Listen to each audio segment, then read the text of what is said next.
Hello, FFTCG community. Judge Jared here, and I'm back with another rules roundup for you. This is the second one in this series. If you haven't watched the first one yet, you can find it here on the channel. Just go back and check that one out. But this is me again going through a whole bunch of rulings from across about a week or so of time that I've seen, and going ahead and answering these questions here. So that way it kind of serves two purposes. The first one is to help educate. So if you didn't know the answer to these rules questions or how the rules work around it, then this is a way for you to learn kind of how the rules are constructed. And if you did know the answer to these questions, it's a good way to test yourself, whether or not you do know not just how these interactions work, but also would be able to explain it to other people, whether your goal is to be a better player who just has more kind of intricate knowledge of the rules, or whether you're planning on being trying to do judging stuff yourself. It can be good to just test yourself with these. So again, these questions are taken from the unofficial global FFTCG server, specifically from the section there called Ask Rulings. People can post their questions and get them answered there. So I'm covering things that I saw from there. This time through, I'm taking questions that were asked between March 27th and April 6th. Will be the ones that we're covering here. And I do want to say before I get started that since the last time I did a video here, I've gotten a lot of good comments and feedback about things, and I really appreciate that from people, people engaging and telling me what's working for them, what things they'd like to see improved. And I did get some good suggestions, including things like including timestamps for the video for where each of the different questions are answered, or doing like I did with the priming video, where maybe sometimes I switch over to showing a camera view of an actual board state to kind of show how things play out there. I do like those ideas. I want to implement some of those things. Full disclosure, it's not going to happen today because in a little over 12 hours, I'm going to be heading to the airport to go to the California Materia Cup. So we'll be saving those sorts of quality of life improvements for further down the line. I also want to say thank you to everybody who has watched or subscribed since I started doing this kind of judge and rules related content.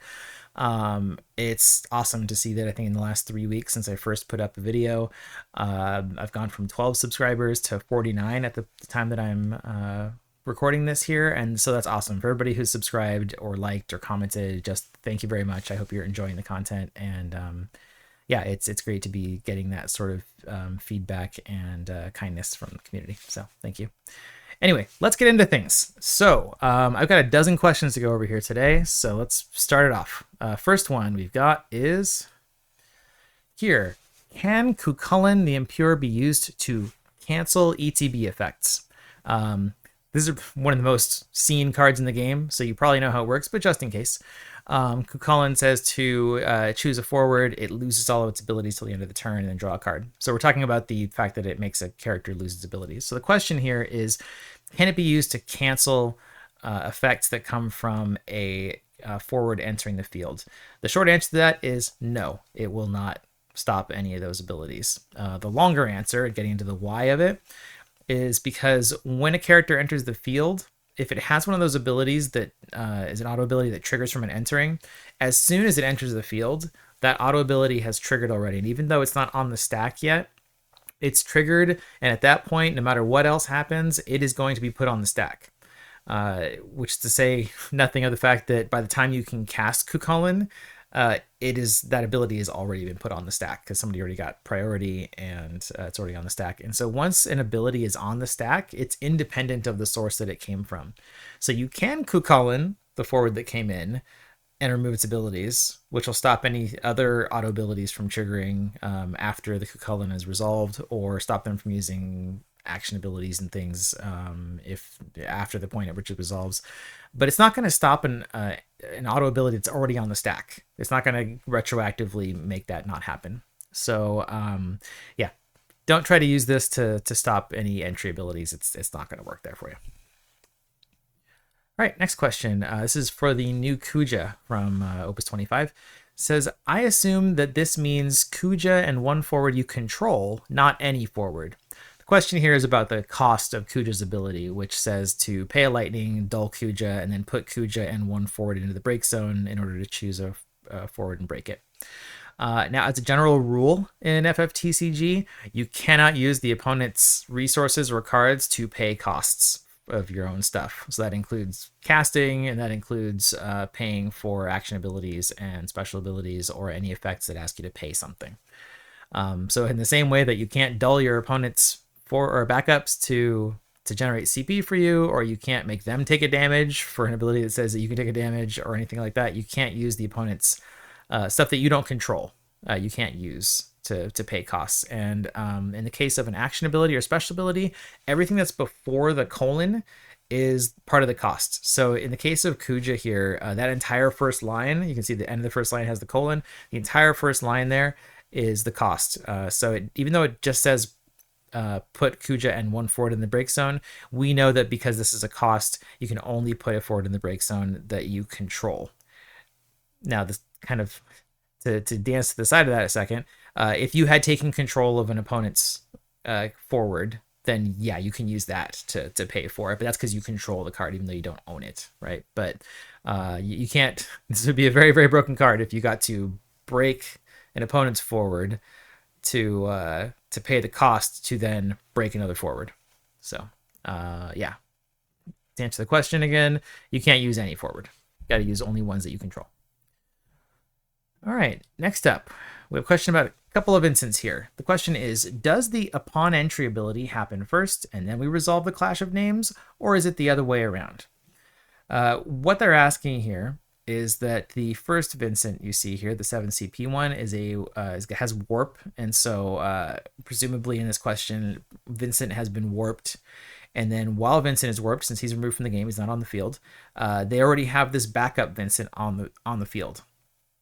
So they're asking basically what happens when Vincent's warp ends and then Vincent's going to enter the field. And they're asking, do we get the entry ability from Vincent warping in and then they break, or is it the other way around? And the question is, or the answer is neither in this scenario. The reason for that is because if there's ever an effect that's going to play a character onto your field, that would be illegal, either because you already control a character with the same name that doesn't have the multiplay symbol, or because there's a clash with light and dark. If there's ever an effect that's going to play that, and when you already have something in play that clashes with it, the effect's just going to fail to play them to the field. And so that it doesn't matter if it's something that like plays from your deck onto the field, if it's something that in this case it's warp, so taking something from the remove from play zone and then trying to play that onto the field. If it's something that's sending something back from the break zone of the field, doesn't matter. It will fail every time there. So in this scenario where you control a Vincent backup and then you remove the last warp counter from Vincent and he's about to warp in, the auto ability that says play Vincent to the field, it's not going to play it to the field.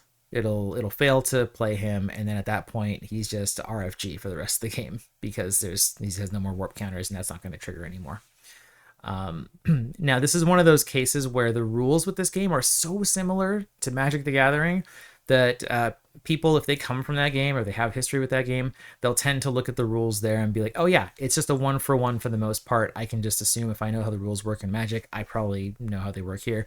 And this is one of those important differences. Now, I haven't played Magic since Visions in the late 90s, so I'm a pretty terrible person to answer questions about Magic rules. But I believe the reason why this is confusing to some people is because of the legend rule in Magic, where I think the idea there is that if you have more than one legend on the field at the same time, then you, after casting the second one, then they either both go to the graveyard, or you have to pick one to go to the graveyard or something like that. Again, I'm not a Magic rules person, but I think that's why people assume that, oh, I can just play another copy of the same name and then choose which one to keep, or they just both blow up or something. That's not how it works. If you were to try to cast one from your hand while you control one already, then the rules will literally not let you. It would be an illegal play, and you actually have to rewind before you try to cast it.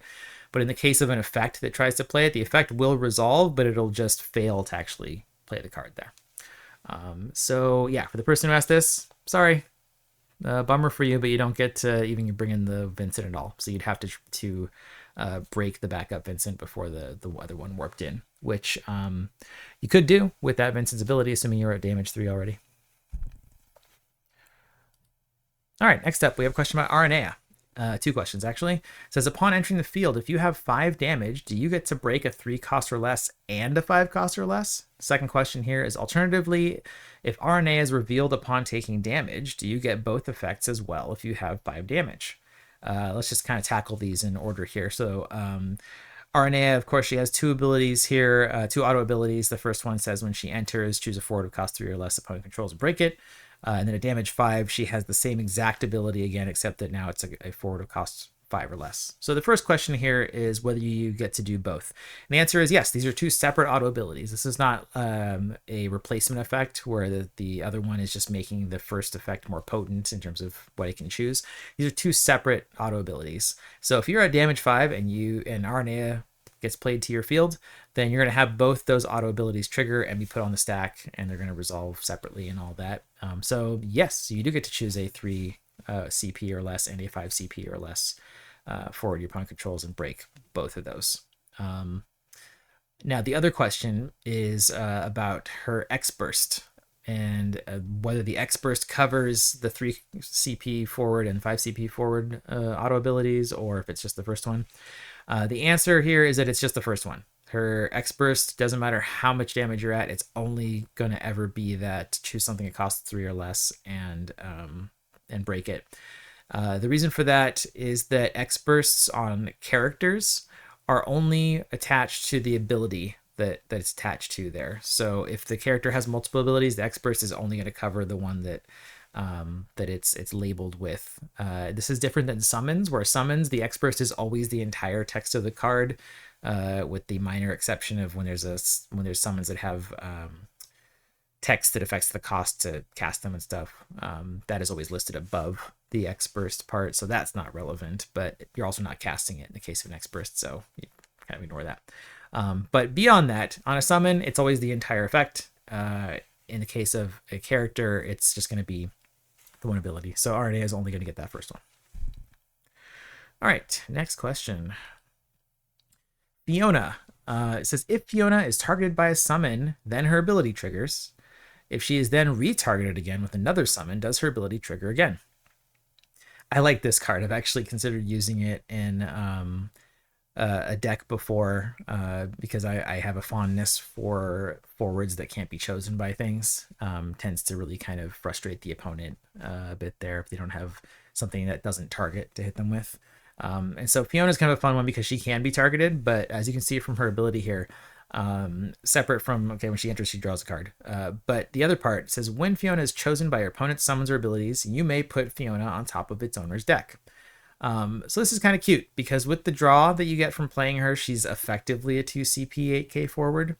And then what happens is when she gets targeted, her auto ability triggers, goes on the stack, and because it's triggering in response to that, then that means if they were going to do something that would break her or dull freeze her or what have you, somehow get rid of her or make her just do something to her, then you can choose to put her back on top of your deck instead, which, because she has the X Burst, that means that if they're going to come in and attack in that turn, you can she'll get triggered for the X Burst, get the card draw, or just puts her back on top of your deck and you can play her again next turn. You get, again, kind of a 2 CP 8K forward.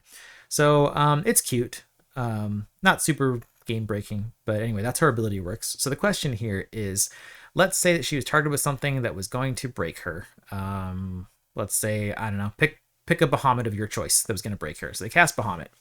Her auto ability triggers. All right, now it's on top of the stack. So we have Bahamut down here.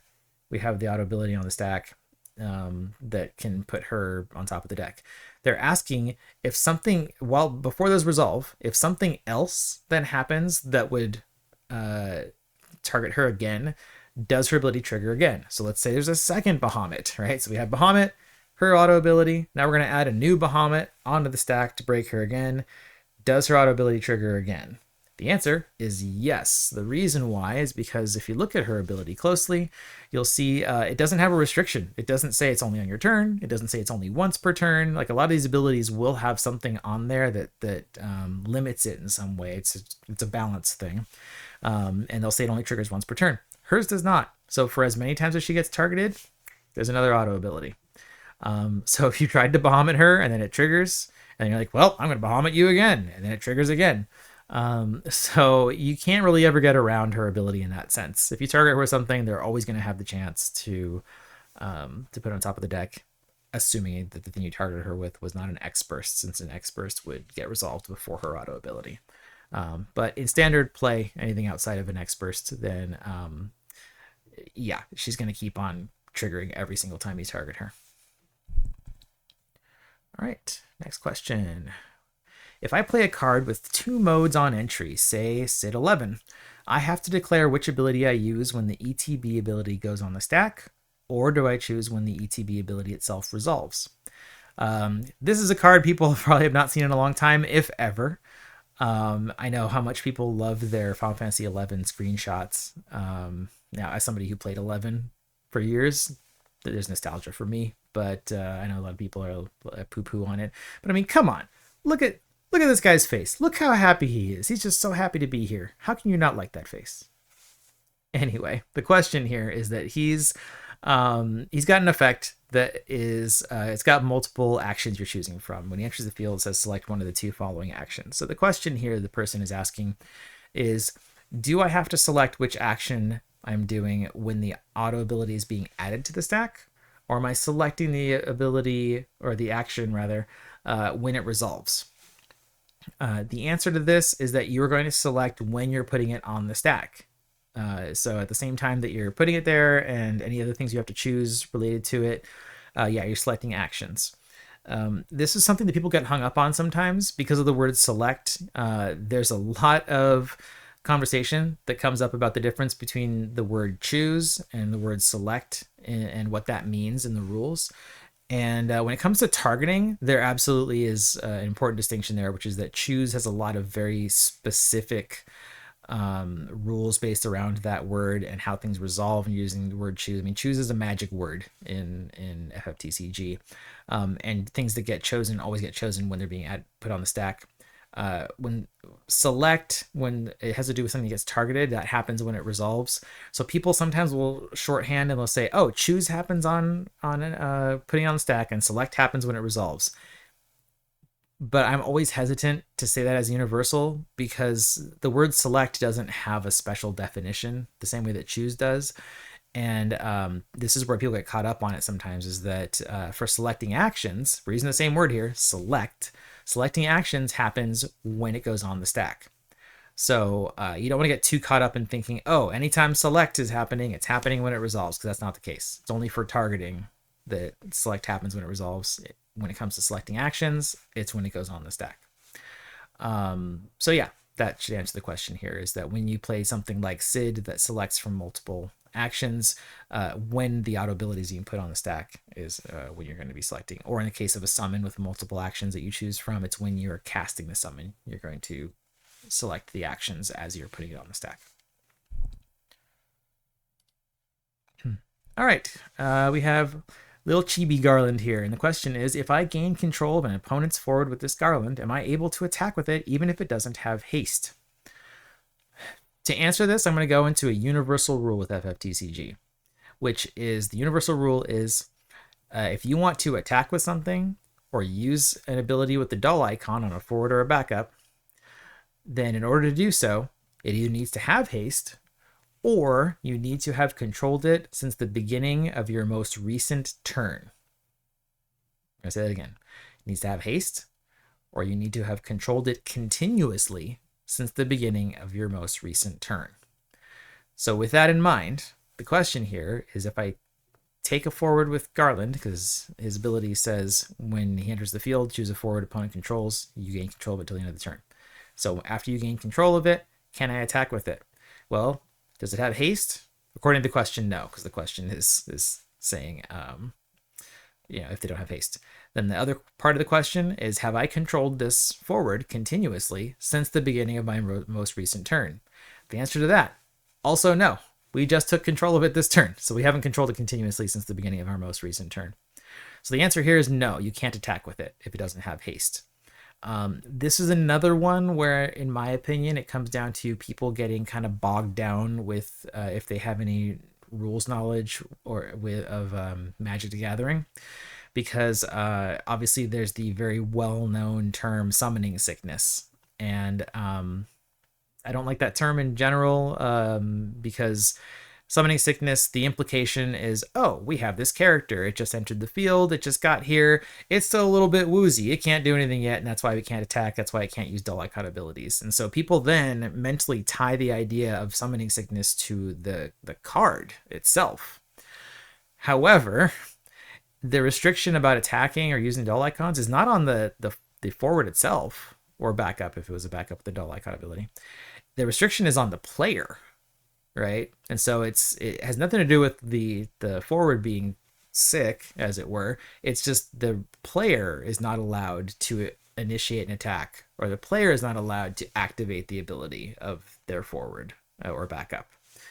So yeah, just something to keep in mind there is, like, just throw out the idea of summoning sickness entirely, because it's, again, nothing to do with the forward or backup in this case. It's a restriction on the controller of the card. Have you controlled it continuously since the start of your turn? Nope. Does it have haste? Also nope. Okay, then you're out when it comes to either attacking or using dull icon abilities. As a reminder, monsters can use dull icon abilities the turn that they enter. So they are exempt from that, except if they become a forward. The moment they become a forward, they suddenly now are bound by the same restrictions there, even though they're both a forward and a monster. So anyway, just a kind of a little aside there into that, but just to thoroughly answer the question. Okay, we're taking it back here with an Opus 5 Emperor. The question is draw a card the same as search for a card? Does the Emperor's effect also trigger when the opponent is allowed to search for a specific card, or only when the card is explicitly drawn from the deck? Since most people either have never seen this Emperor before or don't know what he does, or just it's been a while, he says, when your opponent draws a card outside of his or her draw phase, choose one forward opponent controls, dull it, and freeze it. So the answer here is that searching for a card is not the same as drawing a card. In fact, any card that has search on it, at the end of when it says you may search for XYZ, it says the phrase add it to your hand. So add it to your hand is not the same as draw a card. Any effect that puts something into your hand from anywhere, if it doesn't explicitly say draw a card, doesn't count as drawing. There's only two things that count as drawing a card in this game. Either a card that explicitly says draw a card, or when you draw two cards at the beginning of your turn. This is important because when it comes to the deck out rules, when you lose because you need to draw a card from your deck, but you can't, that only affects things that are literally draw a card, the things I just mentioned. So if you had 0 cards in your deck and a card is forcing you to draw, you lose. If you had 0 cards in your deck and you need to draw one at the beginning of your turn at least, then you lose. But if your deck was empty and something said to like add to your hand, you don't lose because it's not the word draw. So draw is kind of also a magic word in FFTCG. So yeah, searching for a card doesn't count as drawing. Next question here for backup Vaan. Can I respond to Vaan's ability with my own summons so that when his ability resolves, he's seen me cast more cards? This Vaan has an ability, an auto ability when he enters the field. You're choosing a forward opponent controls. You deal it 3k damage. But there's also this last bit of the ability that says if you've cast 3 or more cards this turn, deal it 8k damage instead. So this comes down to when are we checking the cast count, right? Are we checking it at the moment that it's being added to the stack to see how much damage it's going to deal, or are we checking it when it resolves? I won't dive completely into this today, but there's a limited amount of things that happen when an auto ability, or actually when anything is added to the stack. And determining here how much damage or how many cards you've cast is not one of those things that happens when it gets added to the stack. So when Vaan enters, the auto ability triggers. It gets put on the stack. When it's getting put on the stack is when the controller needs to choose the forward opponent controls. So that does happen when it's being added to the stack. But at that point, that's all that's happening with this ability. So it's on the stack. It hasn't resolved yet. And then if the person who controls Vaan wants to, they're holding priority. If they want to cast more stuff, go ahead and cast more stuff. If you'd only cast, if Vaan is your first cast of the turn, and you go, you know what? I got 2 summons in my hand, so I'm just going to go, just shotgun barrel, boom, boom, 2 more summons. Then after those 2 resolve, we get down to Vaan's ability still on the stack. And when it resolves, it's going to say, oh, look, you've cast 3 or more cards this turn. So yeah, deal it 8k. So yeah, you can go ahead and stack other casts while this is on the stack on top of that so that you get to the 8k by the time it resolves. All right, we got a question about the new Sephiroth. Pretty popular card so far, at least to experiment with. We'll see how the season goes, but popular card for the moment. This new Sephiroth, of course, he has 2 main abilities here. The first one is that he makes other job soldier forwards get first strike. And then his auto ability here says that when any forward that you have with first strike attacks, then your opponent discards 1 card. So the question here is, if I have Sephiroth in play and I attack with another forward that has first strike and my opponent Amaterasu's the auto ability that would cause them to discard a card, does Sephiroth receive the 8k damage, or does the forward that caused the auto ability to trigger receive the damage? So let's say that we have another job soldier. Why not Cloud? Let's say that it's Cloud. He likes to hang out with Sephiroth, whether he wants to or not. So opponent controls Sephiroth and Cloud. Cloud attacks. Sephiroth's ability, his auto ability triggers. Says, okay, you need to discard a card. Opponent casts Amaterasu to cancel that auto ability. The question is Sephiroth the one taking the 8k damage from the Amaterasu, or is Cloud the one taking the 8k damage from the Amaterasu? If you look at the wording on Amaterasu, it says if the auto ability triggered from a forward, deal that forward 8k damage. So what it's looking at is not who caused the trigger event to happen. It's looking at where the auto ability itself triggered from. And this is Sephiroth's auto ability.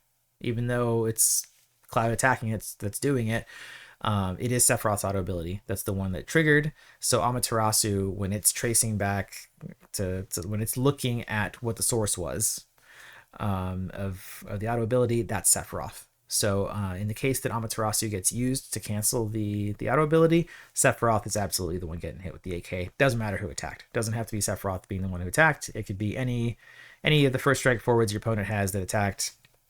It's still Sephiroth's ability at the end of the day. The source of the auto ability is Sephiroth. All right, then we got another question related to Sephiroth here. So it says, against the new Opus 25 Sephiroth and the soldiers that he gives first strike to, could Trickster just absorb all of that, essentially making it so none of those soldiers can do any damage since I just keep choosing Trickster to block? I'll discard, sure, but essentially this card nulls their attack potency until removed, yeah?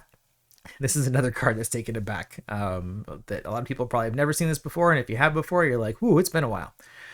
Trickster is a forward that says if he's dealt, well, if they, I don't know what gender Trickster is, if they're dealt damage by a forward with haste or first strike, the damage becomes 0 instead. So the question here is, let's say we've got that Sephiroth from the last question and a whole bunch of soldiers that have first strike and they're attacking. Can Trickster just sit there and block over and over and over again? The answer is yeah. No reason why they couldn't, because every time Trickster blocks one of them and they have first strike, this replacement effect is going to happen. It's going to make the damage be 0 and Trickster is still left standing. So yeah, Trickster could just keep blocking till the end of time. Now, that being said, your opponent, if they have any possible way of either removing the Trickster, dulling it, anything like that, you're probably going to have a bad day at that point. But if they don't have something to interact with Trickster, then yeah, if they've got 27 soldiers with first strike, Trickster can just block every single one of them one at a time. Yeah, knock yourself out. You'll have 0 cards in your hand by the end of it. But yeah, go Trickster. All right, this is our last question or set of questions for this rules roundup, and it is a doozy. So buckle in, because we're going to go over quite a few things here by the time we get to the end of this. We've done a lot of talking about Cloud, and now we've got a Cloud, although this one is not a soldier. But Cloud from Opus 25, a whole bunch of questions. I'm going to read the questions first, and then we'll kind of cover what Cloud does and how the questions relate to that.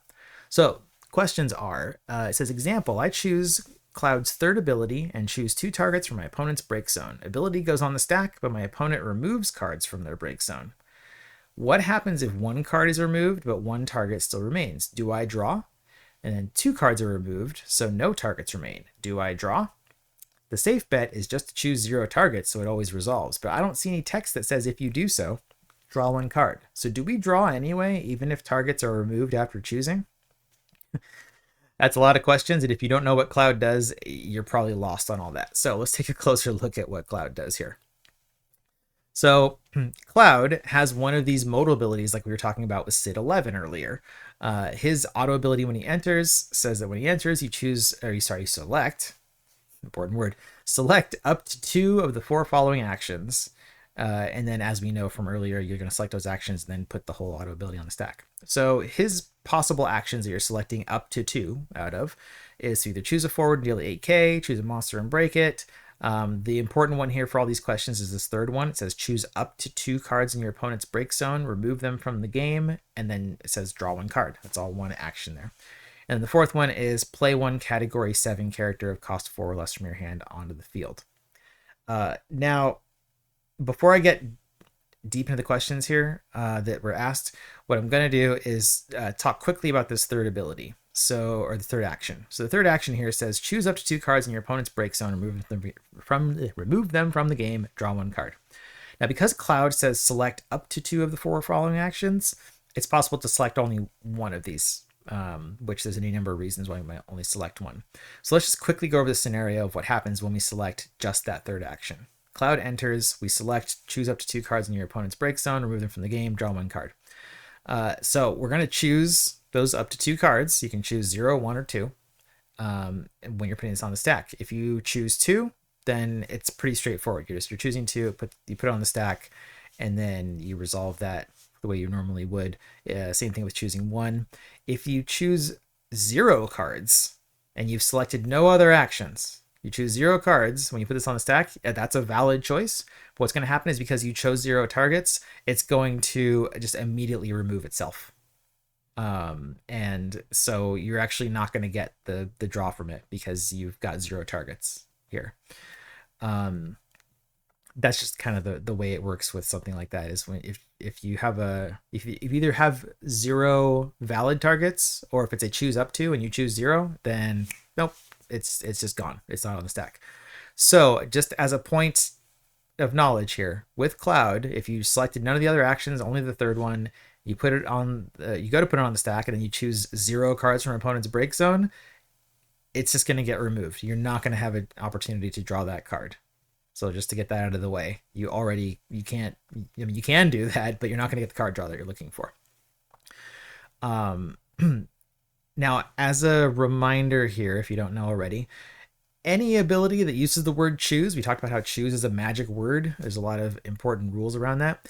Anytime you have an effect on the stack that chooses at least 1 target, when that effect resolves, if at least one of the targets that it chose is still valid, then it's going to resolve as much as possible. So it's still you're gonna do whatever you can with whatever targets are still there. If an effect chose at least 1 target, and then when you go to resolve it, none of the targets are valid anymore, all of them are invalid, then the effect self-cancels. So what that means here is, again, if we talk about just this third action, assuming nothing else, just the third action, if we chose 2 cards in their break zone, and then in between when it went on the stack and when it resolved, they removed one of them, let's say they cast Kusith, they removed one of those 2 that you chose out of the break zone. So 1 card is still left in the break zone of the 2 that you chose. When it resolves, that 1 card will get removed from the game, and you'll draw 1 card. with Cloud's effect. Now, if instead you selected 2 cards and you chose 2 cards, and then it goes on the stack, and then before it resolves, they miss Dragon their own break zone, remove everything. So now both those cards are gone. Then when Cloud goes to resolve, because all of the targets that were chosen are now invalid, it self-cancels, no card draw. Similarly, if you'd only chosen 1 card and that card is gone, no card draw. So let's go back to the questions for a second.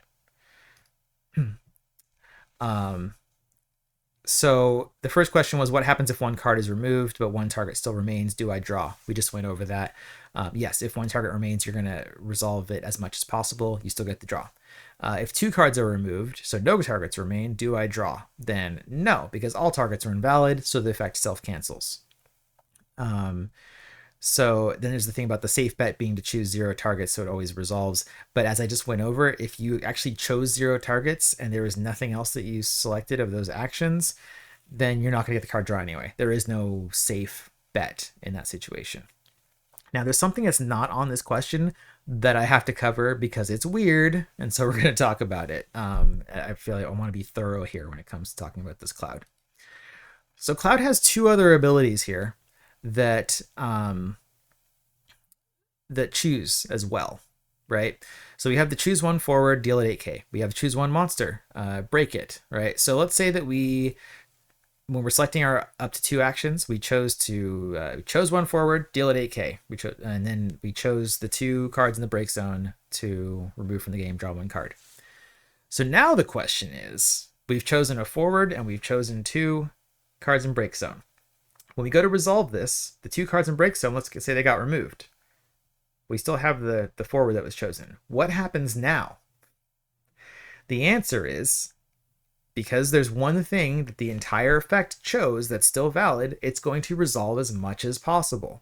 So you're going to choose that one, or you're going to get that forward on resolution, deal it 8k, and then you go to the removing the 2 cards. They're gone, so you don't remove them, but you still get the draw 1 card now.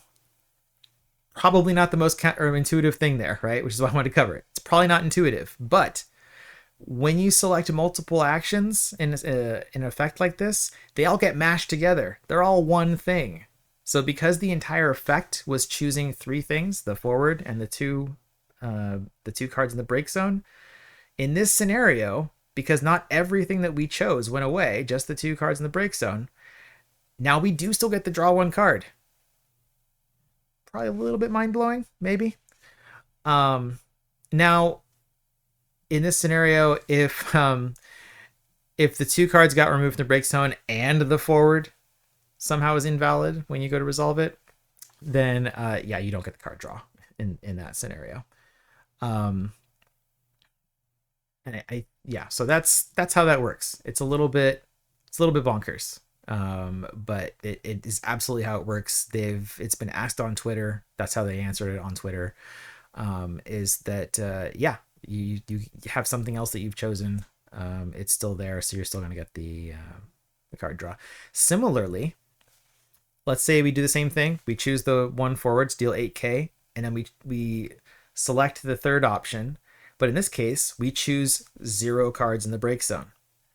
Right, so we choose the first action, the 3rd action, and we choose a forward, deal 8k, but then for the 3rd action, we don't choose anything in the break zone. So what happens now? The answer is it resolves basically normally. You did choose at least one thing for this effect, which is the forward. So if you chose 0 cards in their break zone, then assuming that the forward's still valid when it resolves, you're going to deal 8k to the forward. Then you're going to go down to that 3rd action. There's nothing to remove because you didn't choose any there, but you get the card draw. Again, probably not the most intuitive thing. That's why I wanted to cover this as thoroughly as I could. And then I guess as a quick aside here, because that 4th action doesn't choose anything, similar idea there. If you selected one of the first 3 options and that 4th one, and then all the options that were chosen, all of the targets that were chosen from the other action become invalid, you don't get to play the category 7 character because the rules say that if one thing got chosen or more and all of them are invalid on resolution, then the entire effect self-cancels. Separate from that, if you selected only the fourth action, you're okay. You're all good there, because now the effect isn't actually choosing anything, so you don't have to worry about how do the rules work when targets are not there anymore. So you can select just the fourth one, play that 7 character, and you're all good. So hopefully that made sense. I know that was a long kind of deep dive into just how Cloud works, but you know what? Chances are this card's going to be something that you see a bunch this year in OP. So it's probably not a bad idea to know exactly how it works, both if you're the one playing it or if you're playing against it, to kind of figure out how to play around it and all that. Yeah, so hopefully that made sense. If it didn't, like, I don't know, rewind a few minutes and try it again. I just realized I said rewind to show how old I am there. No one's rewinding on YouTube. I don't know, scroll back and watch. All right. Anyway, that's the last question for today. So I hope that was helpful. I hope that didn't go on too long for you all there. But I hope it kind of gave you some insight into various things, older cards, newer cards, rules in general. But I won't ramble on too much here because I rambled a lot about cards. So thank you so much for watching. I'll be back with more stuff next week, hopefully. I'm going to be, like I said, going to the Materia Cup here. But yeah, that will do it for today. So go ahead and like this, subscribe, especially if you want to be my 50th subscriber. That'd be cool. And comment if you have any thoughts about things you like that I'm doing, things you think I could improve upon, and all that. But yeah, that will do it here. I'm Judge Jared. Thank you for watching, and until next time, court is adjourned.